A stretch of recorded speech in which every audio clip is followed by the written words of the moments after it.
Hello friends, મારી YouTube channel જલપાઝ રેસીપીમાં તમારું સ્વાગત છે। આજે આપણે આ ક્રિસ્પી નાસ્તો એની ચટણી સાથે બનાવવાના છીએ। તો એના માટે આપણે કડાઈમાં થોડું તેલ મૂકી દઈશું। એમાં એક નંગ ઝીણી સમારેલી ડુંગળી સાંતળી લઈશું। ડુંગળી સહેજ સતળાય એટલે આપણે એમાં અડધી ચમચી લસણની પેસ્ટ એડ કરીશું અને એને પણ થોડી વાર માટે સાંતળી લઈશું। લસણ સતળાય એટલે આપણે એમાં ટામેટાની પ્યુરી એડ કરીશું। ત્યારબાદ એને મિક્સ કરી લઈશું।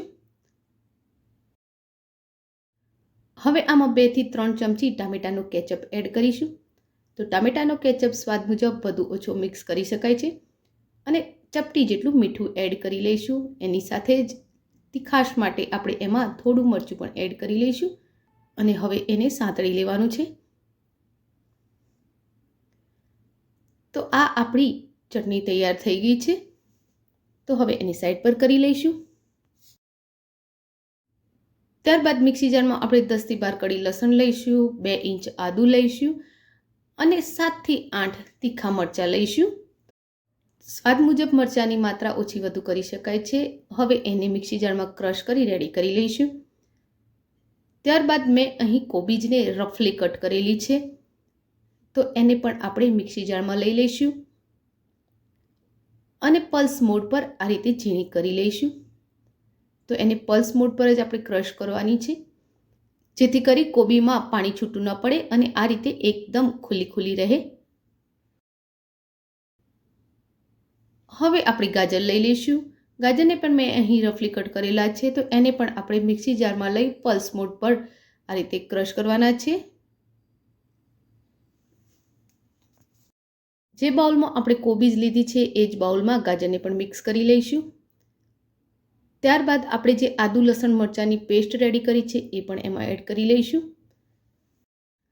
હવે એમાં પોણી વાટકી આપણે મેદો એડ કરીશું અને અડધી વાટકી કોર્નફ્લોર એડ કરીશું। ત્યારબાદ એમાં સ્વાદ મુજબ આપણે મીઠું એડ કરીશું।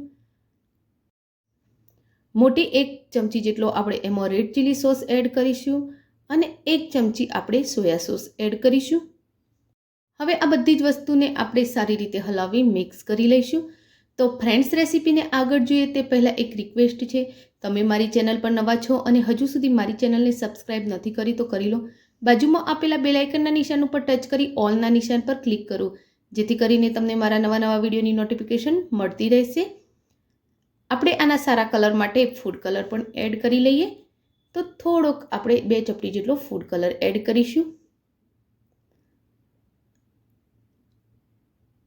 આ ડોને તૈયાર કરવા માટે આપણે પાણીનો યુઝ કરવાનો નથી। જે કોબીજ અને ગાજરનું પાણી છૂટશે એ જ પાણીથી આપણે એનો ડો રેડી કરીશું। જરૂર લાગે તો એમાં બીજો મેદો પણ એડ કરી શકાય છે। હાથમાં જ રાખી એના બોલ્સ આ રીતે રેડી કરી શકાય એવો ડો આપણે રાખવાનો છે। કડાઈમાં તેલ ગરમ થવા મૂકેલું હતું, તેલ ગરમ થઈ ગયું છે, તો એક બોલ્સ આપણે એમાં મૂકતા જઈશું। તો બસ આ રીતે આપણે હાથ વડે જ બોલ્સ રેડી કરી અને સીધા કડાઈમાં મૂકતા જઈશું।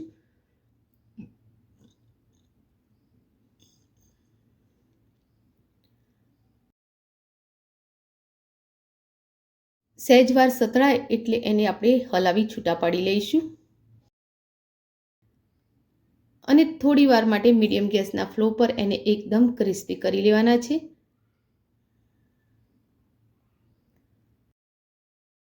એ જેમ સતળાઈ અને ક્રિસ્પી થતા જશે એમ એમાં બબલ્સ ઓછા થતા જશે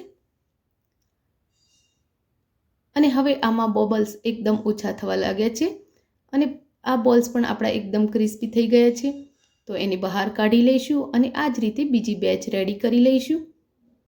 તો આ રેસીપી આપણા ક્રિસ્પી મંચુરિયનની જ છે। તો ફ્રેન્ડ્સ, આજની આ રેસીપી તમને કેવી લાગી એક કોમેન્ટ બોક્સમાં જરૂરથી લખજો। રેસીપી ગમી હોય તો વિડીયોને લાઇક અને શેર કરજો। આવી જ નવી રેસીપી જોવા માટે મારી ચેનલને સબસ્ક્રાઈબ કરી લેજો। એકવાર ક્રિસ્પી મંચુરિયનની આ રેસીપી જરૂરથી ટ્રાય કરજો। Thank you for watching my video. જય શ્રી કૃષ્ણ।